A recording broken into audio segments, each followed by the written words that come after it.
Donc, bonjour et bienvenue à ceux qui sont avec nous présentement et à ceux qui écoutent la présentation en différé.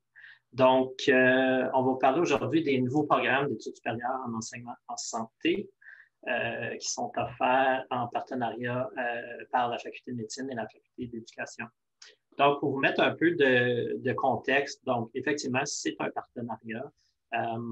Avant, aujourd'hui, il y a un programme qui existait à la Faculté d'éducation qui était un peu semblable, mais qui avait une certaine difficulté à fonctionner, étant donné que c'était un programme plus traditionnel et que les besoins des cliniciens étaient un peu différents. Donc, le programme ne semblait pas répondre aux besoins. Alors, nous, à partir de là, les affaires francophones de la Faculté de médecine, on a fait une analyse de l'environnement pour voir un peu quels programmes semblables existaient ailleurs, comment ces programmes-là étaient organisés et quels étaient les besoins des cliniciens par rapport à un programme en enseignement en santé. Donc, on est allé voir la Faculté d'éducation pour leur offrir de revoir les programmes et de créer un partenariat entre les deux facultés pour offrir un programme mieux adapté aux cliniciens, entre autres. Donc, les programmes en tant que tels, donc on parle des programmes parce qu'il y en a plusieurs en fait. Donc, il y a dans un premier temps les micro-programmes. Donc, les micro-programmes, c'est des programmes qui visent des thèmes précis en enseignement en santé et qui sont entre 6 et 9 crédits, donc entre 2 et 3 cours. La deuxième option de programme, c'est le diplôme d'études supérieures. Donc, c'est un diplôme de 15 crédits, donc 5 cours. Et les troisièmes programmes, je devrais dire, c'est les maîtrises. Donc, il y a 3 maîtrises différentes. Il y a une maîtrise en éducation option cours, maîtrise en éducation option mémoire, donc un petit projet de recherche.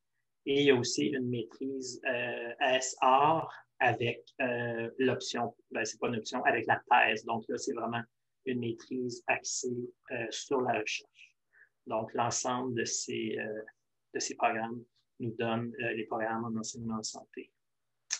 Donc, ces programmes-là sont offerts premièrement, pour les gens qui sont diplômés dans le domaine de la santé, donc que ce soit médecine, pharmacie ou d'autres domaines comme ergothérapie, etc., toutes les spécialités. Et c'est offert à ceux qui aspirent à intervenir ou qui interviennent déjà en enseignement, donc que ce soit en milieu clinique ou d'autres milieux. Donc, oui, c'est un programme qui est axé sur les professionnels de la santé, mais je dirais que c'est un peu plus large, donc ça peut être offert pour d'autres personnes qui œuvrent dans ces milieux-là. Donc, ça pourrait être, par exemple, quelqu'un qui est gestionnaire, qui gère certains de ces programmes-là. Donc, ça pourrait l'aider à mieux comprendre comment tout ça se fait, l'enseignement en milieu clinique, par exemple. Donc, je parlais tantôt du fait qu'on a voulu proposer des programmes qui étaient mieux adaptés aux professionnels de la santé. Donc, je dirais qu'un des mots-clés dans tout ça, c'est flexibilité. Donc, on a voulu vraiment aller chercher de la flexibilité dans tout ça. Donc, une des choses, c'est de pouvoir procéder par étapes. Donc, autrefois, c'était vraiment un programme de maîtrise où les gens s'inscrivaient à la maîtrise et suivaient le parcours normal d'une maîtrise. Maintenant, ils peuvent procéder par étapes, donc, entre autres, par les micro-programmes. Donc, quelqu'un peut commencer un micro-programme et par la suite s'inscrire au diplôme ou à la maîtrise. Donc, procéder par petites étapes. Possibilité d'évoluer entre les programmes, donc je viens de le mentionner brièvement. Donc, possibilité de s'inscrire à un micro-programme et de passer au diplôme ou à la maîtrise. Donc, je vais expliquer un peu plus loin les différents parcours qui sont possibles de faire. Horaire flexible, donc horaire flexible en ce sens que certains cours vont être offerts en différé. Donc, ce sera la possibilité de suivre le cours quand la personne sera disponible pour le suivre. Et puis, de façon générale, ça va être des cours aussi qui seront offerts en soirée. Donc, ce qui est mieux adapté pour les professionnels de la santé. Une des choses qu'il va y avoir dans ces cours-là, c'est des accès à des experts. Donc, on va avoir un professeur qui va enseigner le cours, mais selon le sujet du cours, selon le focus, on va aller chercher des experts qui vont pouvoir venir contribuer davantage au contenu du cours. Apprentissage actif et participatif. Donc, on ne veut pas que ce soit seulement une formation passive où on est assis, où on écoute les cours. Donc, vraiment faire participer les gens, qu'il y ait de l'interaction pour rendre le tout plus intéressant et plus enrichissant à partir de l'expérience des autres. Donc, ce sera un mélange de cours théoriques et pratiques. Donc, théorie et application de la théorie de façon pratique. Alors, qu'est-ce qu'on voit comme, qu'est-ce que ces programmes-là vont pouvoir vous apporter? Premièrement, une façon de mieux vivre la collaboration en milieu clinique, un accroissement des connaissances, une amélioration de vos méthodes d'enseignement, le développement de l'expertise en recherche en enseignement en santé. Donc, ça, c'est vraiment pour ceux qui vont suivre les programmes de maîtrise qui sont plus axés sur la recherche et le renforcement de votre leadership en enseignement en santé.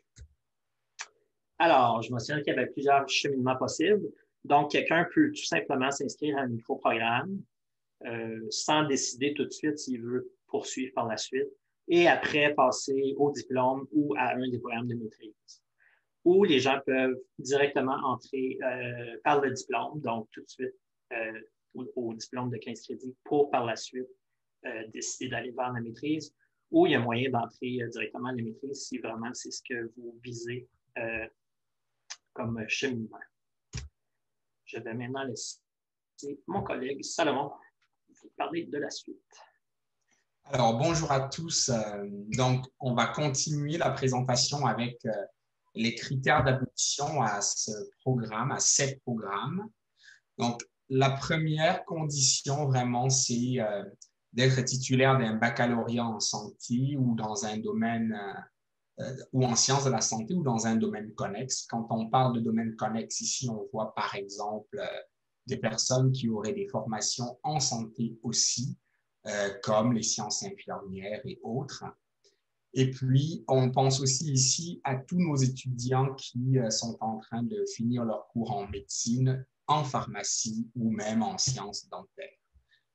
Et puis, ils devraient avoir une moyenne générale de 70% au moins, ou des personnes, comme disait mon collègue tout à l'heure, qui ont une expérience pertinente au niveau de leur travail. On pense ici à toutes les personnes qui œuvrent au quotidien et qui ont une expertise plutôt dans peut-être l'administration de l'enseignement en santé même, sans être eux-mêmes des professionnels de la santé. Et avec ça, la personne devrait comprendre et parler couramment le français. Maintenant, si on regardait de plus près les micro-programmes eux-mêmes, en ce moment, on en a quelques-unes qui sont pas mal bien ficelées et développées. On pense ici notamment au premier micro-programme qui est l'introduction à l'enseignement en santé. Donc, évidemment, dans ce micro-programme, on pense à 6 crédits de cours, dont 2 cours.